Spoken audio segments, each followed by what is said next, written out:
Assalamualaikum warahmatullahi wabarakatuh. Nama saya Muhammad Ilham Fauzan dengan NIM 210001843. Berhubung dengan adanya uji kompetensi 1, saya akan mempresentasikan tugas 1 sampai dengan tugas pertemuan 4 dari pemrograman web. Oke, langsung saja. Yang pertama, tugas pertama yaitu tentang GitLab. GitLab merupakan suatu perangkat lunak atau software yang bersifat open source, yang berarti source kode dari software ini tersedia secara bebas dan dapat dimodifikasi sekaligus didistribusi. GitLab digunakan untuk mengelola versi dari suatu perangkat lunak. GitLab bisa digunakan untuk kolaborasi antar developer atau programmer yang terdiri dari tim yang dapat juga digunakan secara personal. Jadi intinya GitLab ini merupakan salah satu aplikasi version control system, yang berarti aplikasi ini digunakan untuk mengontrol kode yang dibuat oleh programmer. Jadi kita bisa membuat kode. Jadi kode yang kita buat hanya butuh satu folder. Tidak perlu kita membuat folder yang banyak untuk revisi. Karena di Git kita bisa melakukan commit. Jadi setiap update yang kita tulis akan dicatat oleh Git, sehingga kita bisa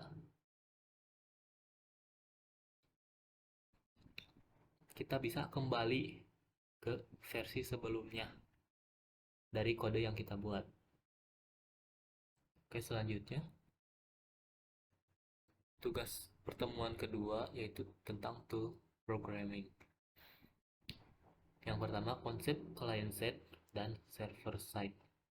Client side merupakan bahasa pemrograman yang proses pengolahan datanya dilakukan oleh komputer pengunjung atau klien.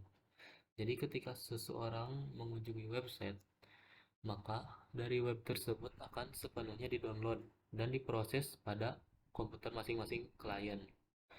Contoh bahasa pemrograman dari client side adalah HTML, CSS, dan JavaScript. Yang kedua, server side, itu merupakan bahasa pemrograman web yang pengolahan datanya dilakukan oleh komputer server. Website bertipe server side akan melakukan pengolahan data pada server, lalu data tersebut akan dikirimkan kepada klien dalam bentuk bahasa HTML. Contohnya Active Server Page (ASP) dan Java Server Page.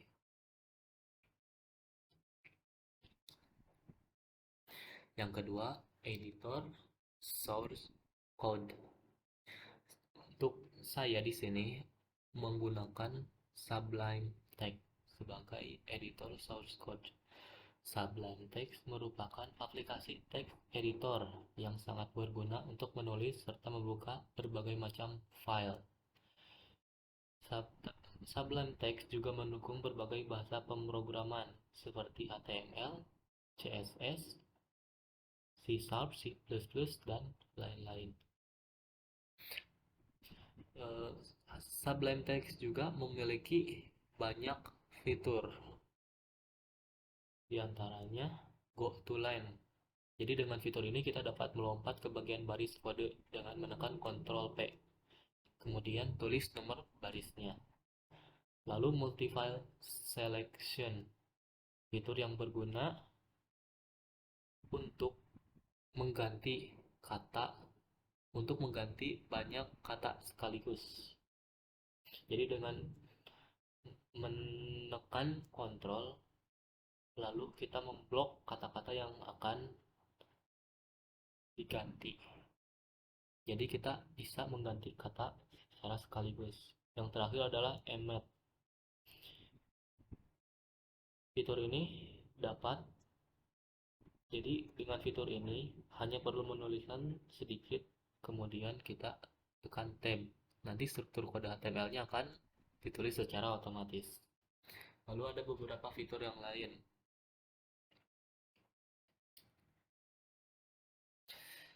Selanjutnya yaitu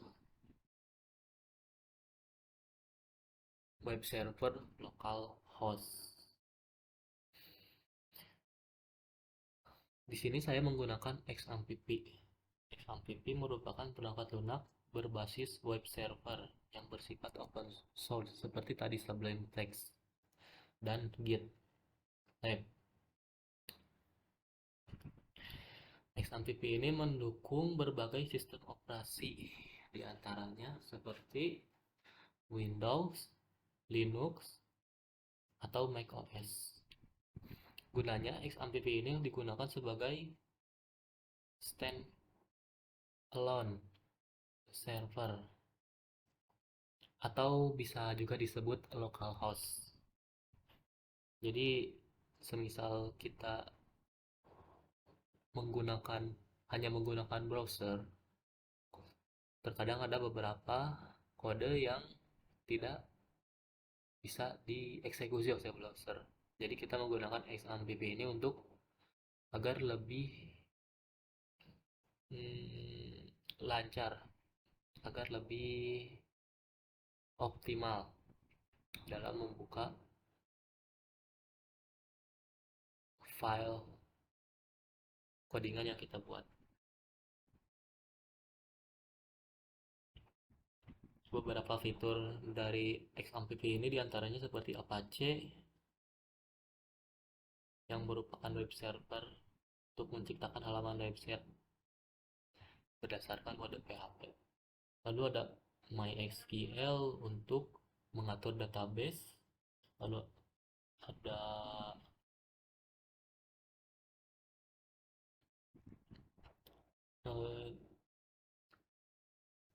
control panel, Tomcat, dan lain-lain.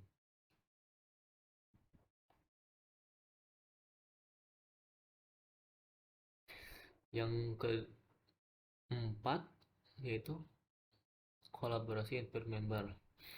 Di GitLab kita bisa menginvite member yang nantinya akan kita masukkan ke dalam project kita, yang nanti member itu bisa mengubah atau melihat project yang kita buat. Yaitu dengan untuk menambahkan member, yaitu kita tinggal memasukkan nama email dari user yang ingin kita masukkan ke project. Yang kelima yaitu pemasangan Git client.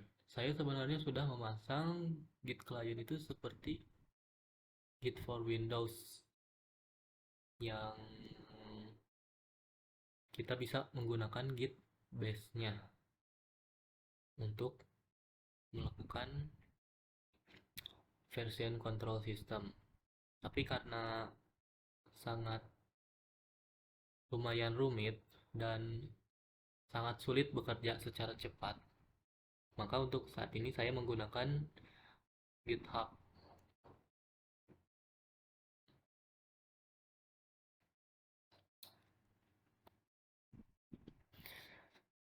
Yang sekarang tugas pertemuan 3 yaitu sintaks dasar HTML. Untuk yang pertamanya pemahaman HTML. HTML ditemukan oleh Tim Berners-Lee pada tahun 1991. HTML ditemukan pada 1991 oleh Tim Berners-Lee, namun belum dirilis secara resmi pada saat itu. Ide HTML ini bermula pada saat dia bekerja di CERN, yang merupakan laboratorium di Eropa untuk fisika partikel di Jenewa, Swiss. Pada saat itu, peneliti saling berkolaborasi dan melibatkan lembaga dari seluruh dunia. CERN yang merupakan laboratorium.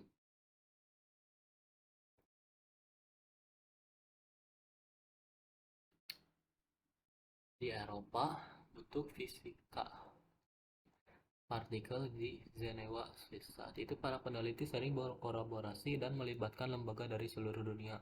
Tim Berners-Lee memiliki ide agar peneliti dari seluruh dunia mampu mengumpulkan informasi dengan mudah.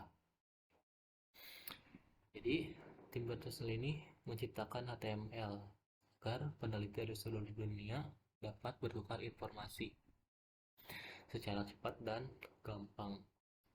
HTML sendiri adalah bahasa markup yang digunakan untuk mendefinisikan struktur halaman web dan kontennya yang kemudian diterjemahkan oleh aplikasi web browser menjadi tampilan visual. Jadi HTML ini merupakan bahasa markup dan bukan merupakan bahasa pemrograman.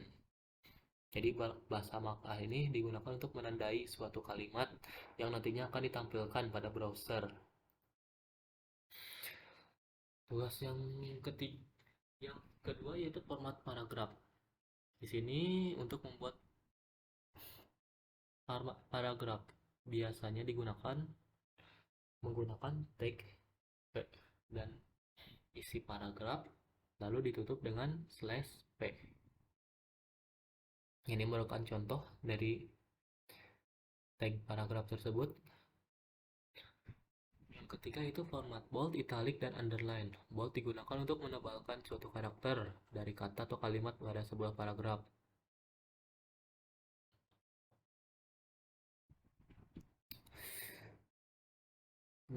Tag bold sendiri bisa ditulis dengan kurung siku, B, kurung siku, lalu isi kalimat, kurung siku, /B, lalu tutup.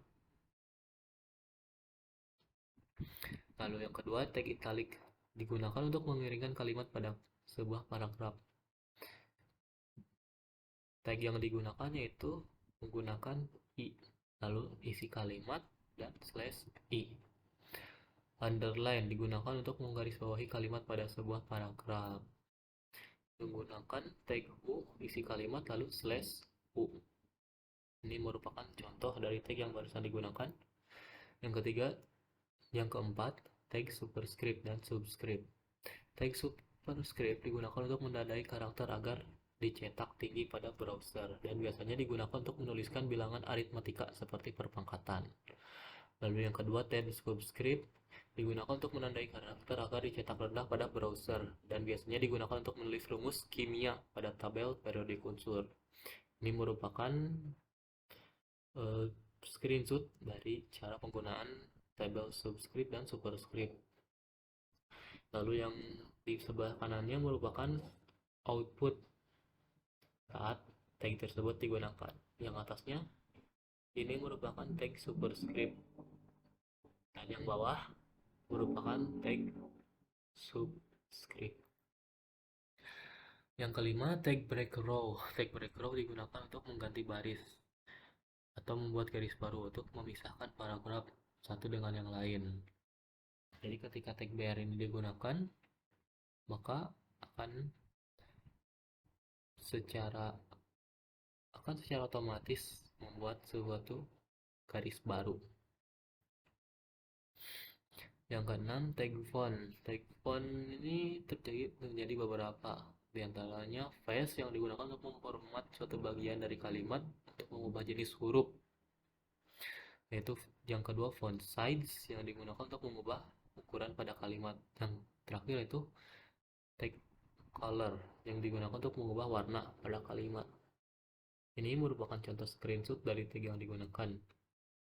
Yang pertama yaitu kita bisa mengubah jenis huruf pada kalimat. Contohnya Times New Roman, Arial, Courier, dan Verdana.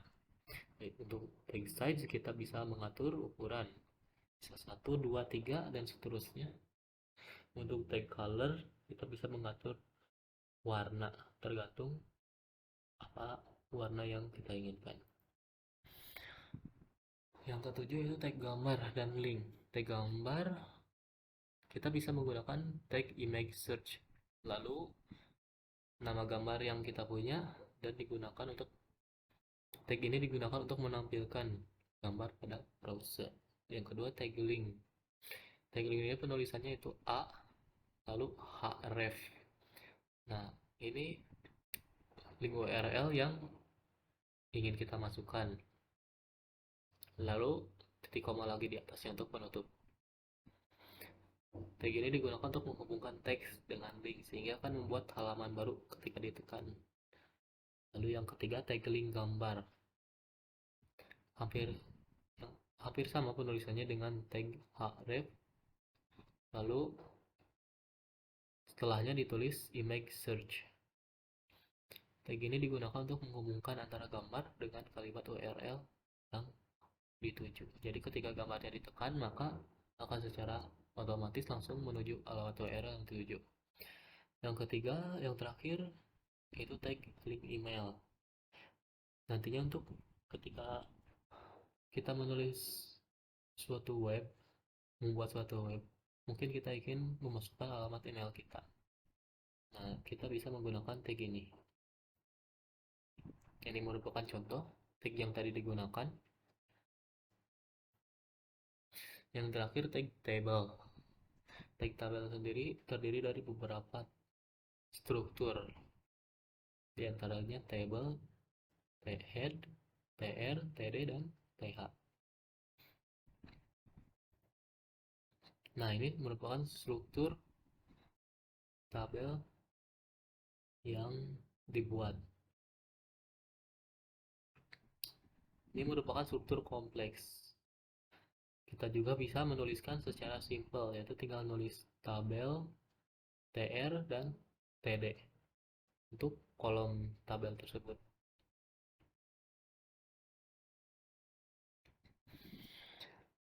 Ya, lalu tugas pertemuan 4 yaitu tag form dan div. Tag form pada HTML dapat berfungsi untuk memperoleh data dari user untuk nantinya dikirim ke suatu server yang diolah. Tag form memiliki action dan method yang nantinya digunakan untuk mengirimkan data form ke server yang dituju. Lalu tag div. Tag div pada HTML tidak memiliki arti apapun, tapi biasanya digunakan untuk mengelompokkan tag-tag HTML untuk memberikan informasi terhadap tag-tag tersebut. Ini merupakan contoh penggunaan tag div dan form.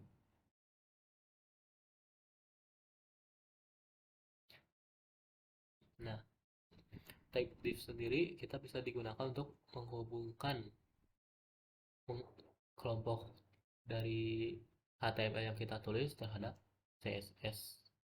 Jadi nantinya akan bisa lebih mudah untuk mengatur file HTML kita. Jadi merupakan contoh output dari tag form dan div yang saya buat. Sekian dari saya, mohon maaf bila banyak kesalahan. Wassalamualaikum warahmatullahi wabarakatuh.